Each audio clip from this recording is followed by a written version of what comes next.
So Eurovision's 2022 is finally over, and yeah, like I've got to rest for a day before making this video. I fell asleep around 6 a.m. So I had to stay up all night because in Indonesia Eurovision starts in Indonesia in Indonesia Eurovision started at 2 a.m. So it takes like around 4 hours to the whole event, right? So I got to sleep at 6 a.m. It was really tiring, and then yeah, in this video I would like to recap some of the things that happened during Eurovision, and I will give my thoughts around those around things that I would like to cover. In general, I actually like previous year rather than this year in terms of productions and also the host. Let's talk about the host first. This is all. This is not me trying to disrespect all of the hosts that involved in Eurovision 2022, but I feel like they were lacking of chemistry. There were a lot of awkward moments, and yeah, it's I like 2020. I like Rotterdam better than Turin this year. But overall, it's still enjoyable show. I saw a lot of people giving their dissatisfactions when it comes to the results because it is political. I kind of agree in a certain degree. When it comes to Eurovisions, I am in the place that I accept the terms that Eurovisions is always political, whether you like it or not. So every journalist and every Eurovisions blogger who said otherwise, probably they just want to use that as their escapism, you know. But I always see Eurovisions as a political device, even like if you try to read the history of Eurovisions, the background of it's about politics, right? Diplomacy. So yeah, I mean like the background around it is also about political. So yeah, it's no wonder that it will be continue to do so. And when it comes to Ukraine winning, people who defends result say that it is a showing about solidarity, right? It's already political, right? But the difference is it depends who are you defending for. I remember in 2019 Iceland representative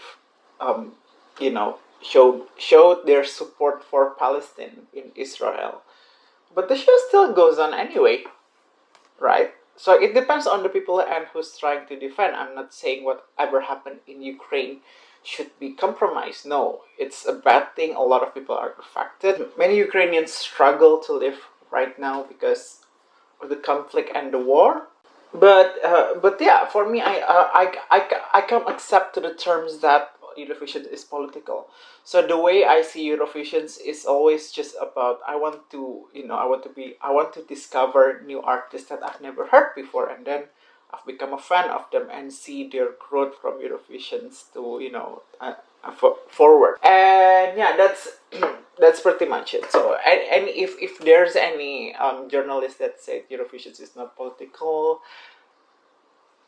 well, for me, the way I see it's always been about political. Not just about that stuff. Even the minor stuff, about the voting block and stuff like that. Isn't it always a political?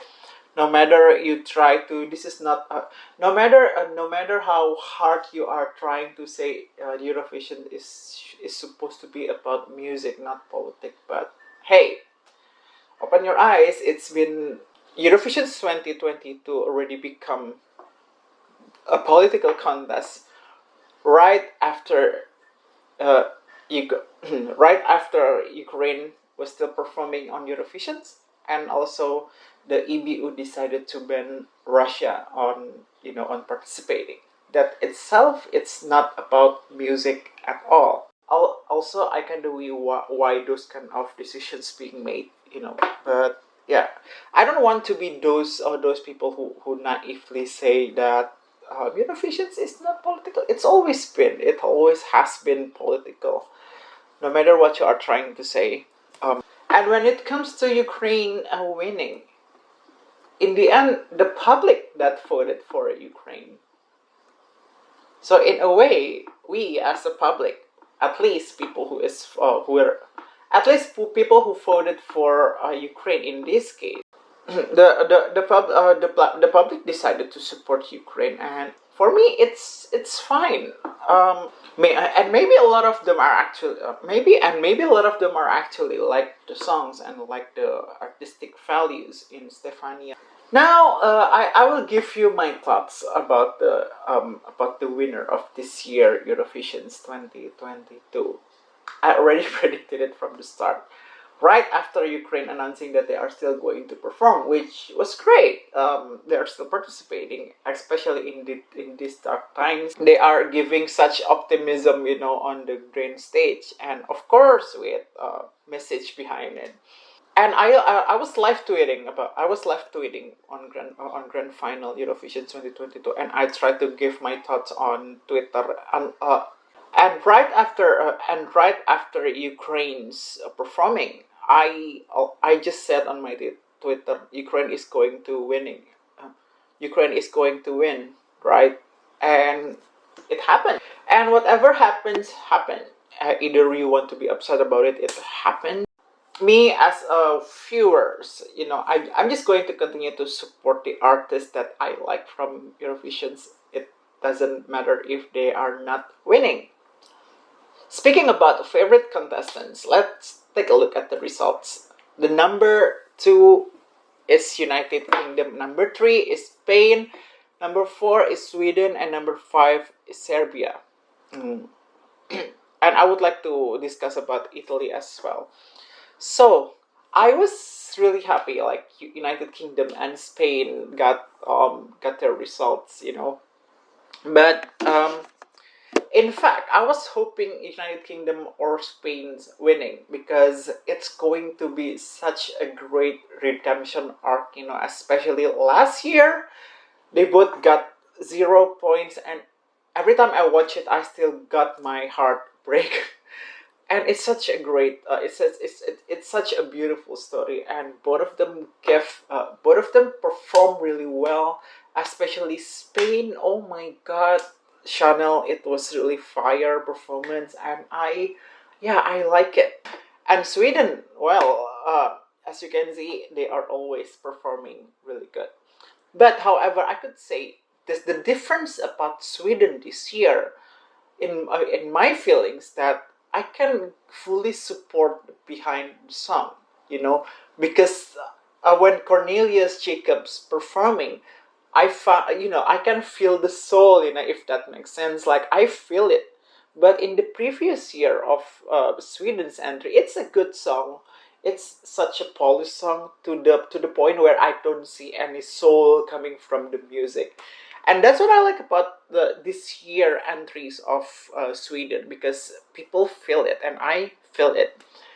And then, so yeah, I'm going to be really happy if United Kingdom, Spain, or Sweden winning the Eurovisions. But it's Ukraine, and it's Ukraine, so I guess it's fine.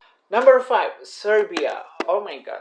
If you watch some of my videos, I think I say that Serbia is my personal favorite, just for the fact that I've never seen any satire entry in and it was great. I really love Constructa and her team. Like, they are like she and her team is like she and her team are like cool cats. Like, she's just accepting whatever results that she might get. And from the start, I already said that the juries would undermine this entry. You can see how many countries given the vote to Serbia. And when she got her public points, I was really happy. I think she's coming. I think when it comes to public voting, she's got 4th highest. Behind Chanel and Ukraine, if I'm not mistaken. I forgot, behind Moldova as well.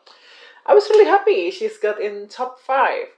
Although I kind of wish that it would go higher, I kind of wish that it would get 2nd in public vote, or maybe 1st. But I already can see that the jury would undermine it. So top 10 results for Serbia, at least it's making me feel happy. Let's talk about Italy. I don't know if it's just me, but I kind of lost on Italy. You know, like I didn't really feel the performance. I don't know what I don't know why. It's just I don't know. Like I lack of enthusiasm when watching Italy's performing. It's a good song. I When I listen to it the first time, I've got brividi, I've got goosebumps. But when I watched that on the grand final, it's kind of gone. I don't know why, but I guess it's just me. But it's still a great entry though, and I think it's one of the songs that I would still listen even after Eurovisions. Now, another point, it's Moldova. You can already tell that a lot of people already predicted that Moldova is going to get, Moldova would get a high point from the public, and it happened. And the song, like if when I let's just say like it's not my personal favorite, but when they are performing, I had so much fun actually watching them, and it's making me. And another points that and then let's talk about Azerbaijan.